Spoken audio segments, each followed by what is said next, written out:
Herkese merhabalar. Hepiniz kanalıma hoş geldiniz. Bugünkü örgü anlatımımda iki şişle örebileceğiniz tamamen dikişsiz bir patik modeli yapımını sizlerle paylaşmak istiyorum. İnşallah beğenirsiniz ve hep birlikte yaparız. Bunun için gerekli malzemelerim: 2 renk patiklik ipim var. 3 mm misinalı şiş kullandım. Bu şekilde tek tek 3 mm'li şiş de kullanabilirsiniz. Sizin tercihinize kalmış. Öncelikle bu turuncu rengimle örmeye başlıyorum. İpimi boynuma takarak örüyorum. Sizler nasıl örüyorsanız o şekilde başlayabilirsiniz. İlmeklerimi bu şekilde atıyorum. Çok sıkı sıkıya bir ilmek atmıyorum.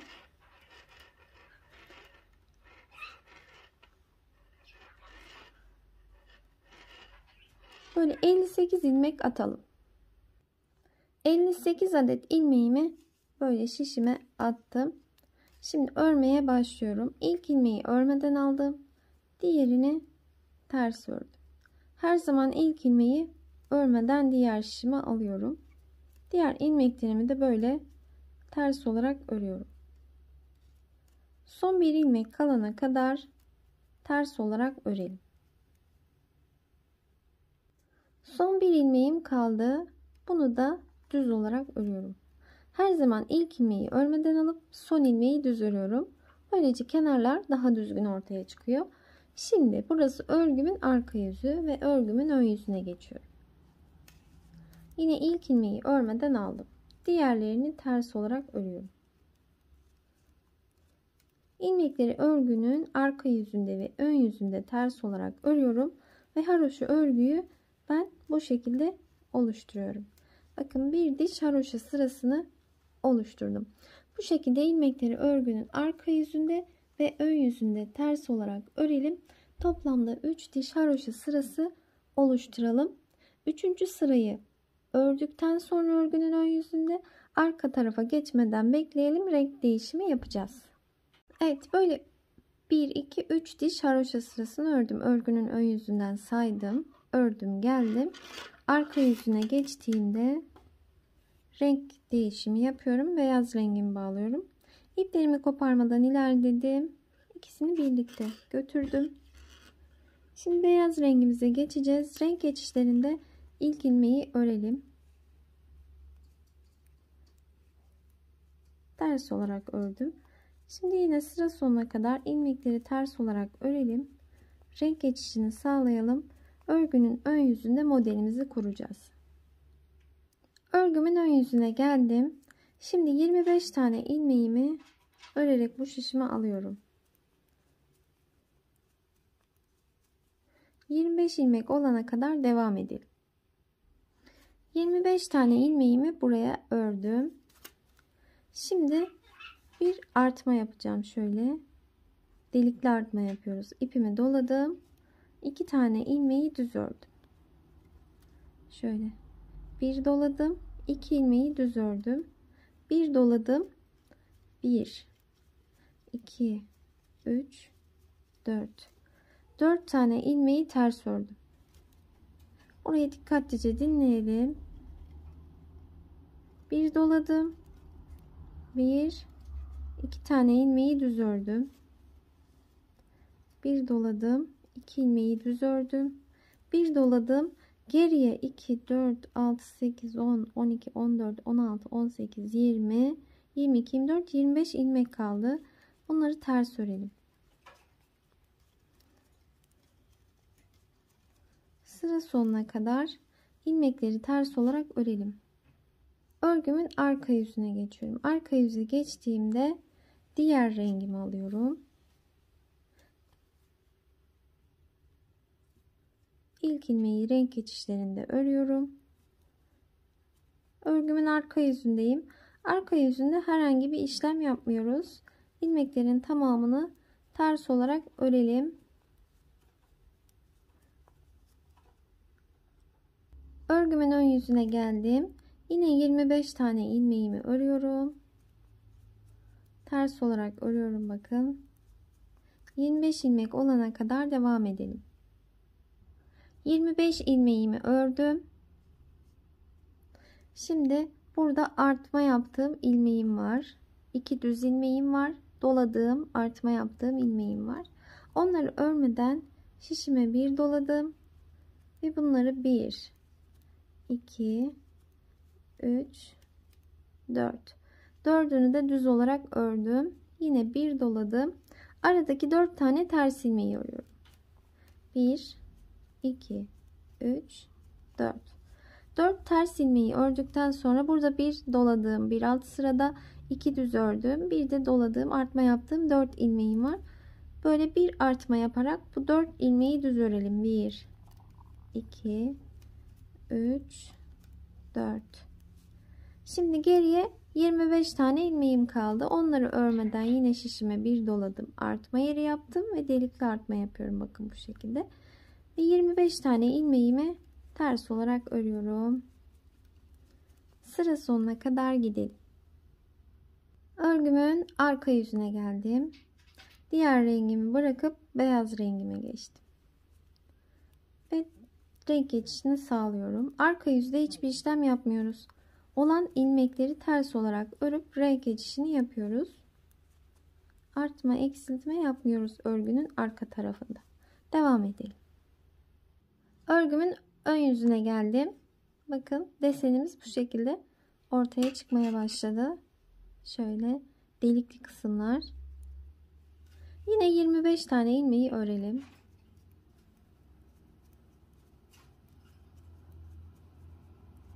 ...25 ilmek olana kadar gidelim. 25 tane ilmeğimi ördüm. Şimdi bir alt sırada artma yaptığım ilmeğim ve ortada düz ördüklerim var. 1 2 3 4 5 6. 6 tane ilmeğim var burada. 6'sını da düz öreceğim. Bir doladım. 1 2 3 4 5 6. 6 tane ilmeği düz ördüm. Yine bir doladım, artmamı yaptım, delikli artmamı. Ortada 4 tane ters ilmeğim var. 1 2 3 4. 4 tane ters ilmeğimi ördüm. Sonrasında burada bakın artma yaptığım bir önceki sıradaki ilmeğim 1 2 3 4 5 6. Yine burada da 6 tane düz ilmeğim var. Doladım. 6 tane düz ilmeğimi ördüm.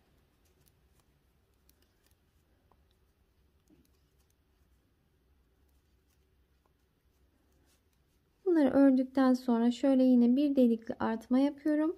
Burada 25 tane ilmeğim var. Sabit giden, onları örüyorum. 25 tane ilmeği ters olarak örelim. Örgümün arka yüzüne geçtim. Yine renk geçişi yapıyorum. Bir diğer rengime geçiyorum. İlmeklerin tamamını ters olarak örelim. Arka tarafta model yok. Örgümün ön yüzüne geldim. Şurada bir modelimi göstermek istiyorum. Bakın 1 2 3 tane delikli kısım oldu. Yine aynı şekilde bu tarafta da bu birinci model. Bir de burada ikinci modelimiz var. O da aynısı. 1 2 3 delik oldu yukarıya doğru. Bu delikli kısımlar 4 tane olana kadar böyle devam ediyoruz. Sonuncuyu yapacağız şimdi. Yine 25 tane ilmeği örelim.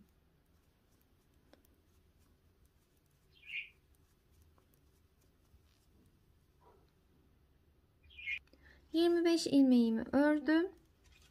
Şimdi buradaki ilmeklerime geldim. Bunlar 1 2 3 4 5 6 7 8 tane. 8'ini de düz öreceğim. Bir dolayıp 1 2 3 4 5 6 7 8 tane ilmeği düz olarak ördüm. Bir doladım. Aradaki 4 tane ters ilmeği örüyorum. 4 tane ters ilmeğimi ördüm. Burada 8 tane ilmeğim var. 2 4 6 8. Bunları düz öreceğim. Bir doladım. 1 2 3 4 5 6 7 ve 8. 8 tanesini düz olarak ördüm. Bir doladım. 25 tane ilmeğim var. Onları ters olarak örüyorum. Sıra sonuna kadar gidelim. Evet, bakın şöyle tamamladık. Şimdi arka yüzde beyaz rengimizi geçelim. Örgünün ön yüzüne geçelim. Evet, bakın bu şekilde örgümün ön yüzüne geldim. Beyaz rengime geçtim. Şöyle göstereyim. Bu kısım bakın 1, 2, 3, 4 tane delikli kısım olana kadar bu modeli böyle devam ettirmiştim. Şimdi farklı bir modele başlayacağız yine. Yine aynı olacak ama bu taraftaki ilmek sayısını biraz arttıracağız. 25 ilmek yapıyorduk. Şimdi daha fazla öreceğiz. Şimdi böyle örmeye devam edelim. Evet, bakın 25 tane ilmeği ördüm. Şimdi burada modelimiz için modelimizi yaptığımız 2, 4, 6, 8, 10 ilmek var. Burada ortadan 2 tane düz ilmeği şöyle aşağıdan gelen 2 ilmeğe denk geliyor. Ortadaki 2 ilmek. Onları yine düz öreceğiz. O yüzden şuradaki 4 tane ilmeği ters örüyorum. Modeli tekrardan kuruyoruz. 1, 2, 3, 4. 4 tane daha ters ilmek ördüm. 25'ti. 26, 27, 28, 29 ilmeği bu şekilde örmüş olduk. Şimdi buradan sonra bir doladım. Ortaya denk gelen 2 tane ilmeği düz ördüm. Bir doladım. Buradaki ilmeklerimi de ters örüyorum artık. Modeli tekrar kurduğum için bakın bir doladım. 1, 2, 3, 4, 5, 6, 7, 8. 8 tane ilmeği ters ördük. Şimdi bu model için de aynısını yapıyoruz. Bakın bu modelimiz 2, 4, 6, 8, 10. Bu modelimiz de 10 ilmek üzerine kurulu. Tekrardan 4 delikten sonra tekrar modeli kuruyoruz. Ortadan 2 ilmeği düz öreceğiz. O da en başta ördüğümüz 2 düz ilmeğe denk geliyor. Kenardaki 4 ilmeği ters örüyoruz.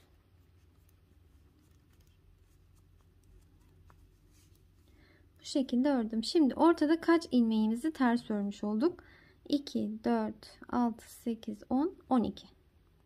İlk başta 4 ilmeği ters örüyorduk. Modelimizi o şekilde kurmuştuk. Artık burada 2, 4, 6, 8, 10, 12 ilmeği ters öreceğiz ortada. Şimdi bu 2 düz ilmeği örmeden şişime bir doluyorum. 2 düz ilmeği örüyorum. Bir doluyorum. Geri kalan 29 tane ilmeği ters olarak örüyorum.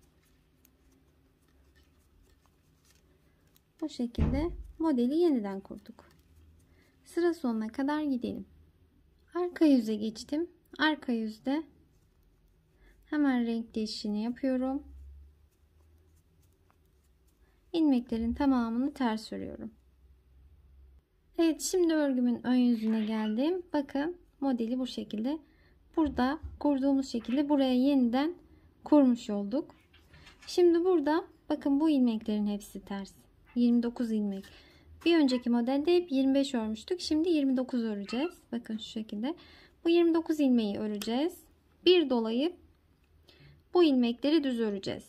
Bir dolayıp ortadaki 12 tane ilmeği ters öreceğiz. Bu 12 ilmek model boyunca aynı olacak.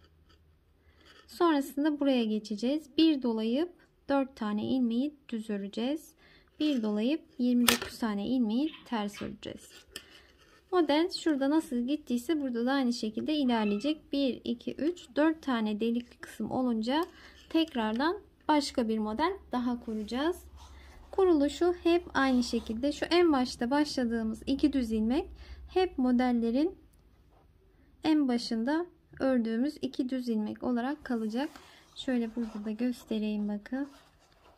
İkinci modelde yine 1, 2, 3, 4 tane deliği oluşturduktan sonra 3. modeli kuruyoruz. Böyle 3. modelde de 1, 2, 3, 4 tane deliği oluşturduktan sonra bakın orta kısımdaki ters ilmekler her modelde artıyor. Birinci modelde bakın bu şekilde 4 taneydi. İkinci modelde 12 oldu. Şimdi burada 8 tane daha ekleyeceğiz. 20 tane ters örmüş olacağız. Bu şekilde 1 2 3 model kurulumu yaptım. Bu tarafı da yine aynı şekilde böyle modelleri tamamlayalım. Evet, bakın bu şekilde modellerimi yaptım. Şöyle göstereyim. Şu şekilde. Son 3. modelimi de bitirdim. Bakın böyle 1 2 3 4 tane delikli kısmı yaptım. Şimdi beyaz rengimdeyim. Beyaz rengimle bir diş haroşa sırası öreceğim. Artık modelimizi bırakıyoruz. Model uygulaması yapmayacağız. Elimizdeki ilmek sayısıyla örmeye devam edeceğiz ve ilmeklerin tamamını örgünün arka yüzünde ve ön yüzünde ters olarak öreceğiz. Model uygulamasını bırakacağız. Şöyle beyaz rengimizle örgünün ön yüzünden bir diş haroşa sırası ördükten sonra beyaz rengimizi koparıp artık diğer turuncu rengimizle devam edeceğiz. Şöyle göstereyim size. Bakın. 1 2 3 3 modeli de tamamladık. Şimdi bir diş haroşa sırası beyaz rengimizle ördükten sonra diğer rengimize geçip 1 2 3 4 diş haroşa sırası öreceğiz ve sonrasında taban uygulamasına geçeceğiz. Bakın böyle tabanımızı dikişsiz bir şekilde öreceğiz. Elimizdeki ilmek sayısıyla devam ediyoruz. Artık artmalarımızı tamamladık. Bu şekilde bir diş haroşa sırası beyaz, sonrasında 5 diş haroşa sırası bu turuncu rengimizle ördükten sonra tabanını birlikte örelim. Evet, sıralarımı şu şekilde tamamlamış oluyorum. Bakın. Yine turuncu rengimle de 1 2 3 4 diş haroşa sırası ördüm. Şimdi örgümün ön yüzündeyim. Beyaz rengimle artık işim bitti. Onu kopardım. Ve topuk kısmını yapacağız şimdi. Yani taban kısmı olacak patiğimizin şu kısmı, bakın. Dikişsiz bir şekilde öreceğiz. Bunun için 47 tane ilmeği örerek böyle şişime alıyorum. Devam edelim. 47 tane ilmeğimi böyle ördüm geldim. Şimdi ortadan 12 ilmeğim var. Onları örüyorum. 1 2 3 4 5 6 7 8 9 10 11 12. ilmeğimi öreceğim. Bununla buradan bir ilmeği yana alarak ikisini birlikte ters ördüm. Burada da 47 ilmeğim vardı. İkisini bir örünce 46 ilmeğim kaldı. Şimdi geriye dönüyorum. Döndüm. Başa kadar gitmiyorum ilmekleri. 1. İlk ilmeği örmeden aldım. 2 3 4 5 6 7 8 9 10 11 2 4 6 8 10 11 12. ilmekte buradan bir ilmeği yanına alarak ikisini birlikte ters ördüm. Şimdi örgümü çevirdim. İlk ilmeği örmeden aldım. 1 2 3 4 5 6 7 8 9 10 11 11 ilmeği ördüm. 12. ilmeğimle diğerleri birbirinden ayırıyor zaten. Bakın şöyle arada bir boşluk oluyor. Artık saymanıza gerek yok. İlmek belli oluyor. Bununla buradan bir ilmeği yanına alarak ikisini birlikte ördüm. Şöyle ortadaki 12 ilmek üzerinden örgümüzü devam ettireceğiz. İlmekleri başa kadar örmüyoruz. Örgümü çevirdim. Saymadan ilerliyorum artık. Son ilmeğin yeri belli zaten. Kendini belli ediyor. Bu yüzden saymaya gerek yok. Bakın son ilmeğe geldim. Bu ilmeklerden kendini ayrı gösteriyor. Bunun da buradan bir ilmeği yanına alarak ördüm. Örgümü çevirdim. Bu şekilde ilerleyelim. Bu tarafta 3 ilmek, yine bu tarafta da son 3 ilmek kalana kadar devam edelim. Bu tarafta ve bu taraftaki ilmeklerimiz her sırada azalarak ilerleyecek. Devam edelim örmeye. Evet, bakın bu şekilde örgümü tamamladım. Şu taban kısmını örerek geldim. Şimdi ortada 12 ilmek, şu kenarda 3 ilmeğim kaldı. Yine aynı şekilde bu kenarda da 3 ilmeğim kaldı. Şimdi buradan sonra artık ilmekleri eksilteceğiz, ortadaki 12 ilmeği. Hem de kenardaki ilmekleri aynı şekilde almaya devam edeceğiz. Şimdi ilk ilmeği örmeden aldım. 2 ilmeği birlikte ters ördüm. 2 ilmeği birlikte ters ördüm. 2 ilmeği birlikte ters ördüm. 2 ilmeği birlikte ters ördüm. 2 ilmeği birlikte ters ördüm. Ortadaki ilmekleri böyle 2 ördüm. En son ilmeğe geldim. Buradan bir ilmekle ikisini birlikte ters ördüm. Ve 2 ilmek burada bekliyor. Geriye döndüm. İlk ilmeği örmeden aldım. Burada tek tek örelim. İlmekleri tek tek ördüm. Son ilmeğe geldim. Buradaki 3 ilmeğin birini alarak ikisini birlikte ters ördüm. Örgümü çevirdim. İlk ilmeği örmeden aldım. Yine 2 örüyorum ilmekleri. Ortadakileri 2 ördüm. Bunu tek kaldı. Bunu tek ördüm. Ve burada 2 ilmeğim kalmıştı. Birini daha eksilterek bir ilmeğe düşürdüm. Örgümü çeviriyorum. Burada tek tek örüyorum. 2 ilmeğim vardı. En son ilmekle buradan bir ilmeği yana alarak ikisini birlikte ördüm. Örgümü çevirdim. Kenarda bir ilmeğim kaldı. Bu kenarda da bir ilmeğim var. İlk ilmeği örmeden aldım. Buradan 3 ilmeğin şöyle ortadaki üçünü birlikte ters ördüm. Bu ilmekle son ilmeği ikisini birlikte ördüm. İlk ilmeği örmeden aldım. Diğerlerini birini ters ördüm. Burada en sonda bir ilmeğim kaldı. Bakın bu tarafta. Onu da bununla birlikte ikisini ters ördüm. Ve 3 ilmeğe düşürdüm. Şu kısmını bakın bu şekilde eksilterek tamamladım. Şimdi 3 ilmekle devam edeceğiz. Dilerseniz burada 3 ilmeğin üçünü birlikte kapatıp şu kısmını dikebilirsiniz. Orayı ben dikmedim. Orayı da ördüm. İlk ilmeği örmeden aldım. Ortayı ters ördüm. Bu ilmeği şişime aldım. Şimdi kenarlarda bakın şöyle sıra başlarında şöyle ilmekler var. Şöyle bakın. Bu şekilde. Şöyle. Her sırada böyle ilmeklerimiz var. Şimdi burada sıradaki ilmeği şöyle çıkarttım. Bu ilmekle birlikte ters ördüm. Çevirdim. 3 ilmek üzerinden örüyorum. İlk ilmeği örmeden aldım. Ortayı ters örüyorum. Bu ilmeği örmeden alıp yine aynı şekilde bu kenardan da sırayla ilmek alıyoruz. Bakın şöyle sıra başlarında şöyle ilmekler var şu şekilde. Şöyle sırayla alarak gideceğiz. Sıradaki ilmeği aldım. İkisini birlikte ters ördüm.